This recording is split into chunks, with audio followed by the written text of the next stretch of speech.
I'm quite amused at the moment. I thought I was losing my hearing, but now I realise it's actually silence. Shh! Don't say a word, lest you scare up a proper look at the commercial fishers' response to this coming state election. Not a smidgen of sustainability in sight, but plenty of subterfuge. The pro-fishers now have commitments from both the major parties, Labor and Liberal, to make policy from the manifesto pro-fishers have worked on for 2 years. They are now sitting back on their laurels, all fully chuffed at the idea that their strategy to get official endorsement to plunder South Australia's fish stocks has worked. All of their PR, Facebook accounts, social media gossip, press releases and media presence has gone so eerily quiet in the past 4 weeks since the announcements by the political parties. Their job is done. Silence for them now is golden. No need to upset the apple cart, no need to antagonise the beast. But the commercial fishing groups have clearly shown a lack of political savvy. They have not read the mood of the electorate for change. Nick Xenophon's SA Best Party has not delivered a fishing policy, but yet they lead in all of the major polling. Oops, I hear the pros sigh. Unless they have stitched up a deal with SA Best and are just awaiting its announcement. The pros' manifesto will not deliver one single fish back to the ocean. They have worked out a way to get rid of all the parasites within the industry. These are investor licence holders who don't actually fish but lease out their licences. They are also those licence holders who have sat idly on licences and haven't used them for years. Now we get a $20 million buyout of those licences. It's great news for the pollies, gives them some free TV time.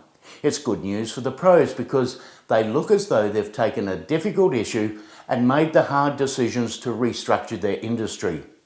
But it's all smoke and mirrors. Those pros that actually take all of the fish will still be in the industry.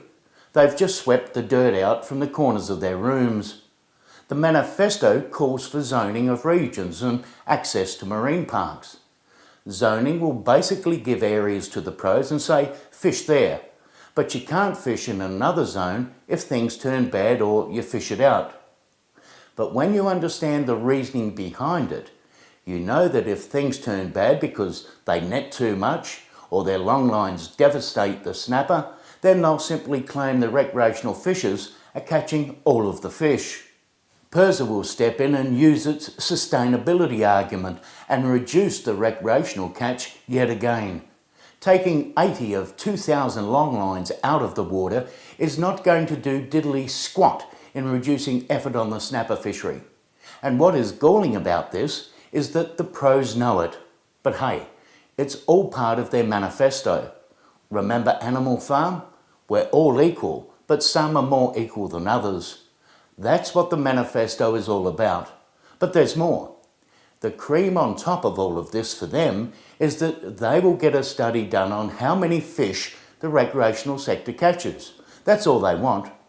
They don't want the economic benefits the recreational community brings to the state because they know it will show the recreational sector delivers more than 10 times the amount to the state's bottom line, to its employment of full-time positions, and all of the other flow-on effects. No, it just wants to know what the recs are catching, where they're catching them, and how much they're catching, so they can use that data to set new quotas for the recs and drastically reduce their overall average allocations of species from 20% to say 10% of fish caught, leaving the pros 90% of the catch. Now that is the bottom line for the pros' manifesto, and it is what they've achieved from both parties. However, chaps, there's something you have missed. The Liberal policy actually calls for a recreational fishing council, a fantastic move for all recreational fishers because we'll have a say on what happens to our community-owned resource.